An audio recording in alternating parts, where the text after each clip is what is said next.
Hey guys, so glad you're back to Behavior Strategies for Class.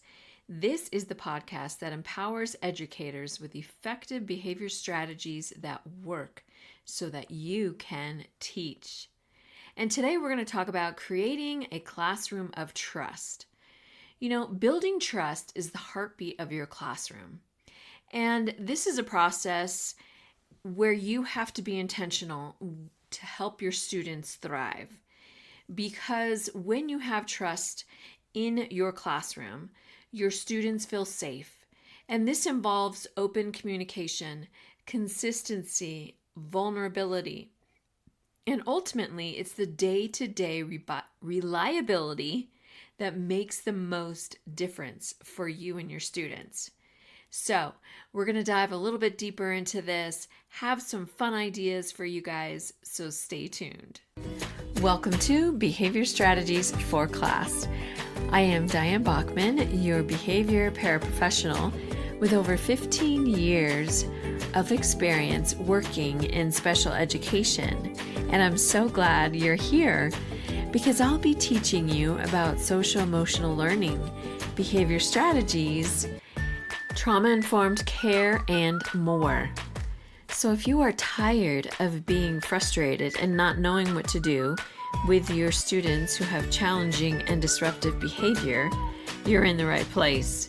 Now, if you're ready to become more equipped to help your students learn and grow, let's listen in to today's episode. So, as always, before we get started, please hit that subscribe button and share this podcast, this episode, with other educators that you know, so we can continue to learn and grow from each other. And speaking of growing, trust is something that is grown, right? It's not an automatic. It's not an automatic with your friends, with your coworkers, even with your students. Like I've heard teachers like, I want to be able to trust you to do what you're supposed to do, right? Even as parents, like we want to trust our kids that they're going to listen and follow through on what we're telling them to do. And this takes time.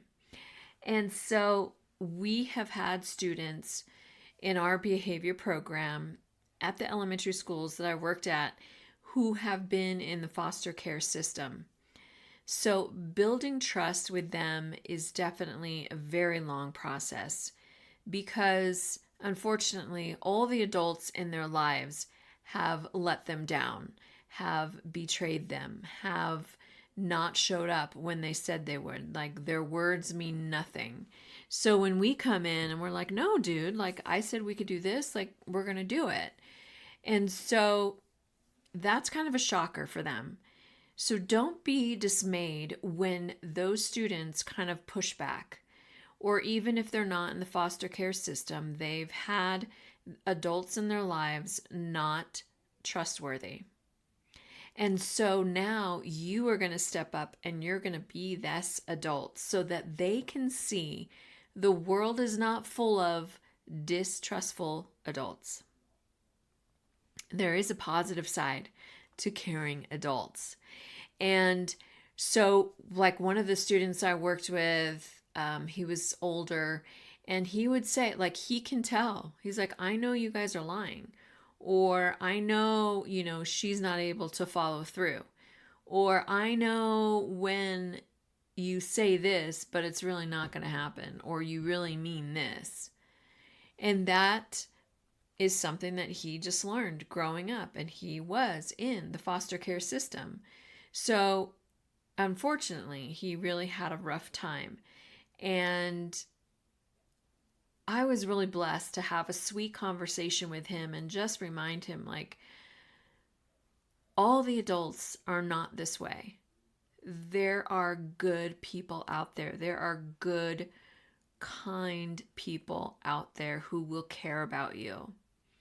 And unfortunately, he's, older and he's moved on. So I personally have lost contact with him. But I hope and pray that he has had contact with some of those positive, kind, caring adults because those are huge. And again, these are just little bits and pieces. And this is even for all of our students. Like, we need to say what we mean and mean what we say. We don't want to promise something that is really not going to be able to happen. We don't want to say, okay, buddy, if you finish this work, like, you don't have to do work the rest of the day, and it's only 11 a.m. Like, okay, really? Like, I don't think that's true. Like, we're here to learn and do schoolwork. Or, I'm going to promise you we're going to be out at recess for 45 minutes. I know these are just exaggerations, but we want to make sure that we are saying truth, really, and that we are following through on what we say. This is the consistency that they need. And again, these are in daily conversations that you have. So even it's just your routines, your expectations in class, you follow through. Okay, once we finish this math assignment, we're going into reading. And then that happens. Or once we do this, now it's lunchtime. And so they learn the routine and they know that you mean what you say when your schedule is set, right? Or if you have the conversation when your schedule changes and you can say, hey, guys, I know we're used to this, but this has happened, so now our schedule is going to look like this. And that is that open communication, right? You're communicating something has changed, but you're all still there, you're all still together, you're all still going to go together to this place or whatever it is. And then that vulnerability is really showing your class like you're human, right? That you struggle sometimes too, that you have, maybe sad days or days where you're upset and maybe mad about certain things. But hopefully you can express that in, I guess, the most positive way possible, right? You're not out there like throwing a fit, throwing things in class. And that can be the example, right? You could share, I am really frustrated that you guys did not finish this assignment when I asked you to. You didn't, clean up when it was time to clean up, whatever it is. And then let them know, like, I'm really upset. And I really don't want to talk to you guys right now. I need some time. And to say, you know what, now you have 5 minutes. You're just going to sit at your desk and read. Whatever it is you want to say. Like, I've had teachers, like, everybody's, head down on the desk. And it's a couple minutes. They're sitting like that. Or it's just sitting quietly sometimes, right? That's sometimes the torture of not doing anything, just sitting at your desk.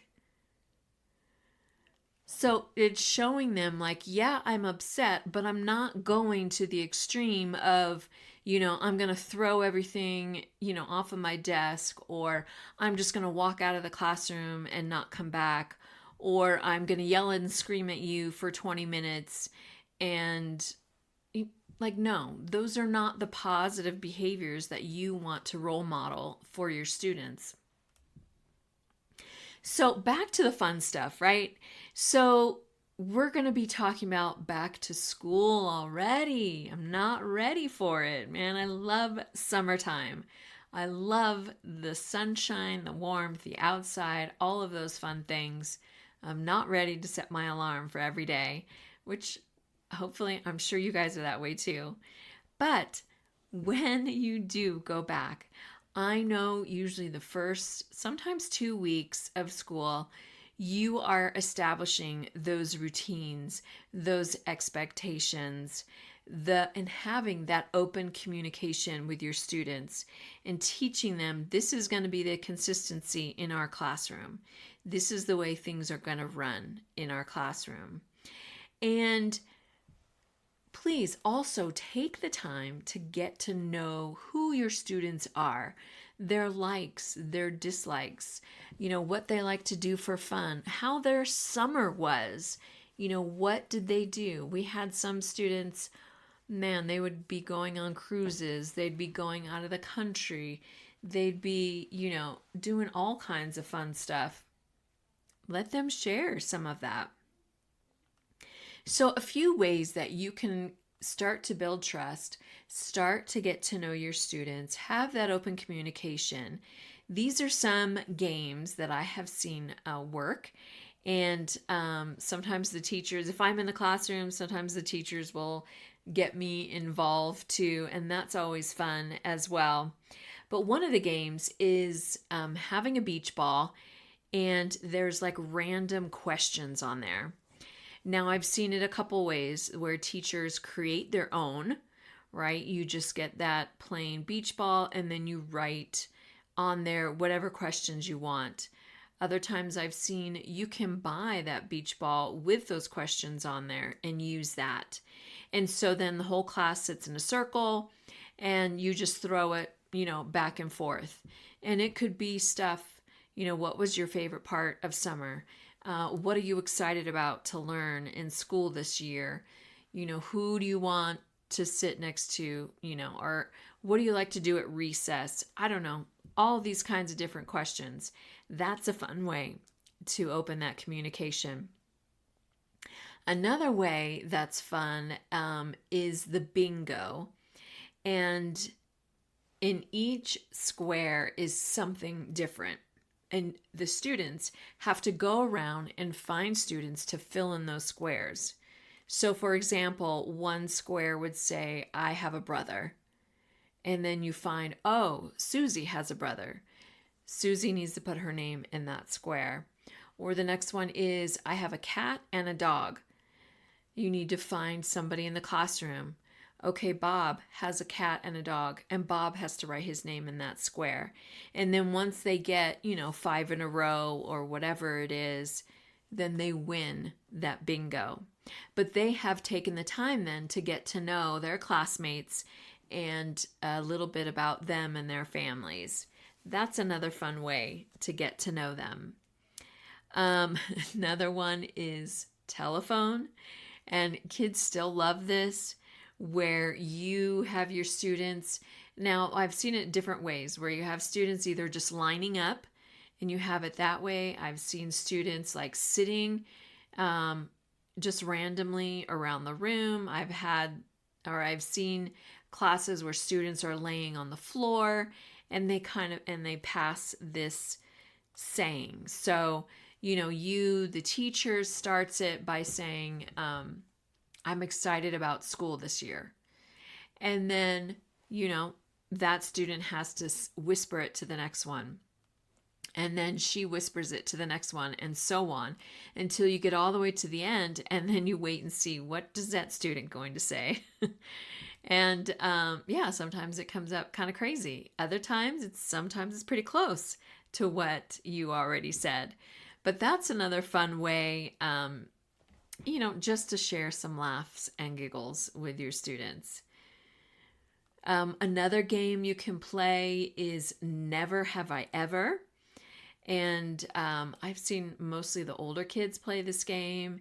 And sometimes it's Never Have I Ever swam in a lake, or, gone to the beach in California, or have I ever been to Disneyland?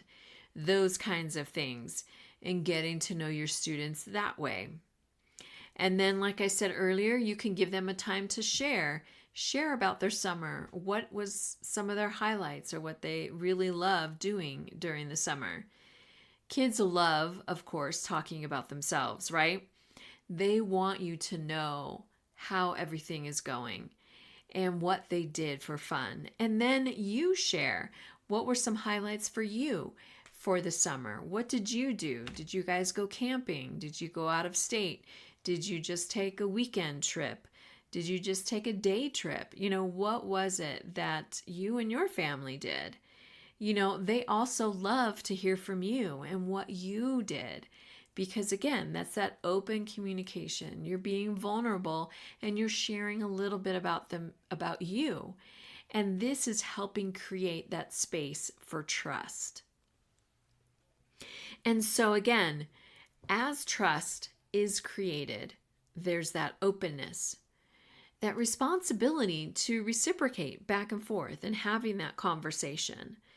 You build empathy and understanding, which allows students to communicate even better with more results achieved. And they want to be engaged. When they trust you and they know that you care, like they want to be engaged in their learning. You see so many more hands up to give an answer when you're asking a question and teaching a lesson. And guys, this is evidence-based. This is promoting belongingness and celebrate everybody's uniqueness, right? Another way that you can get to know your students is having people share some of their culture and what are different things that they do as a family. And that's family traditions. Maybe there's some type of cultural family tradition that they do, during the summer. I don't know. But something like that, in celebrating and setting the tone that you guys all celebrate each other.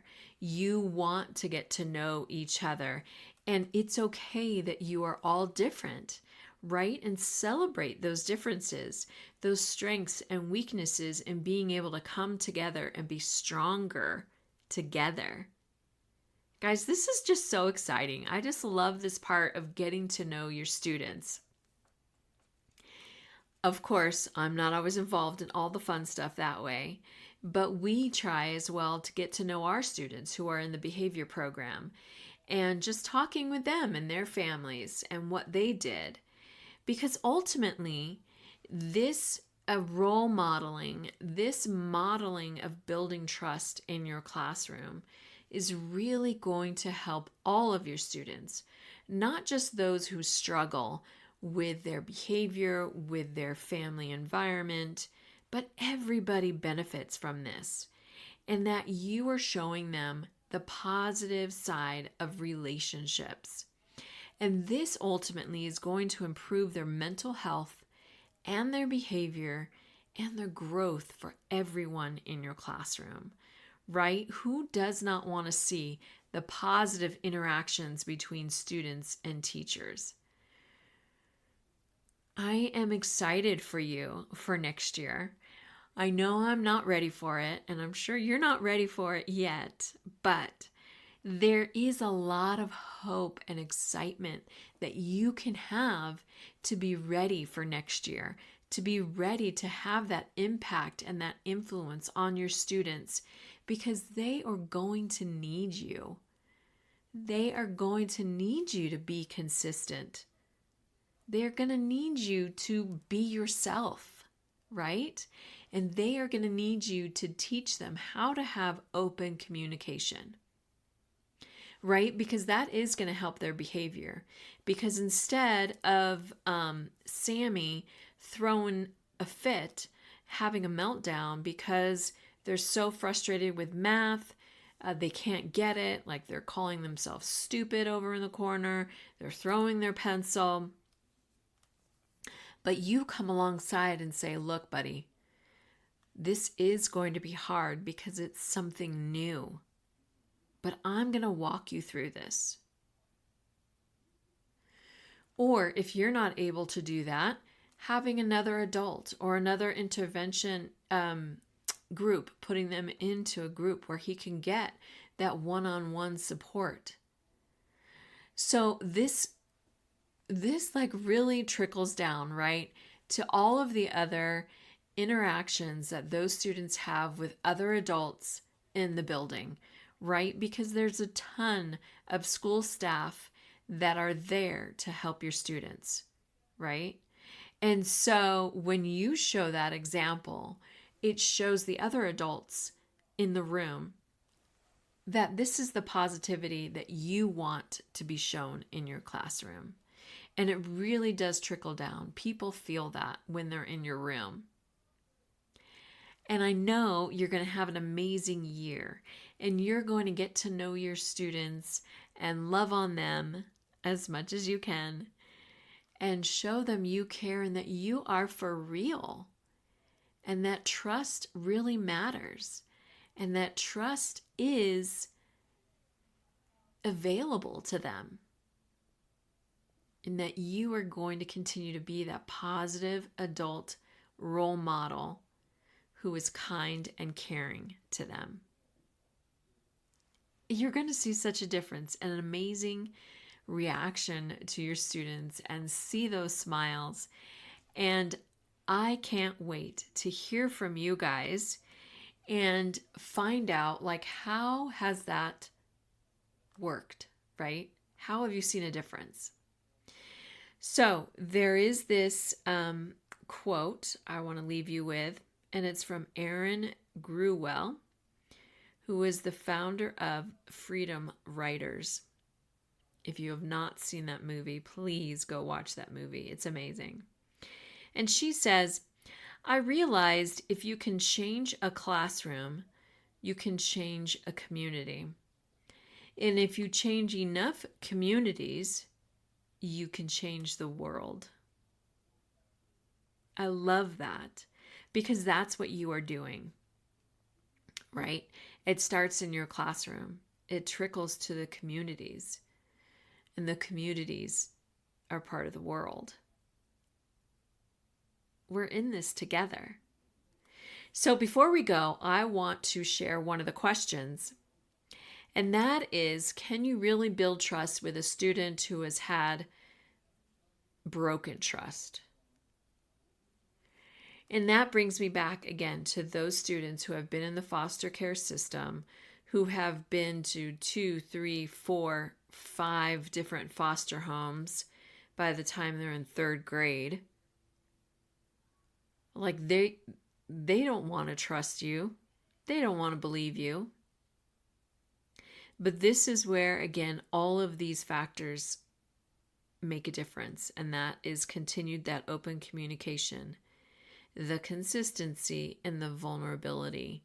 And so by you just connecting, just checking in with that student on the daily, just saying, hey, I'm glad you're here. How are you doing? You may not get a response, or you may get a whatever, or you may get fine. That's okay. You showed up, you were there, and you keep doing that each and every day. I'm telling you, that student will begin to open up. And his answer will soon be, it was okay, or I'm okay, or I'm doing better, or, well, this happened last night. So they learn you are consistent. You are still keeping that open communication. And you are still being vulnerable because you're getting rejected for how long, right? But one day they're going to turn and they're going to say, thank you. So the answer to the question is yes, you can build trust with students who have had broken trust. Stay consistent. You guys are doing powerful work each and every day. Not yet. Enjoy the rest of your summer. But I know you will have an amazing year. You will build a class of trust. And which one of these activities that I talked about are you going to use to get to know your students? Thanks so much, guys. I'll see you later. Thanks so much for listening. I truly appreciate your support.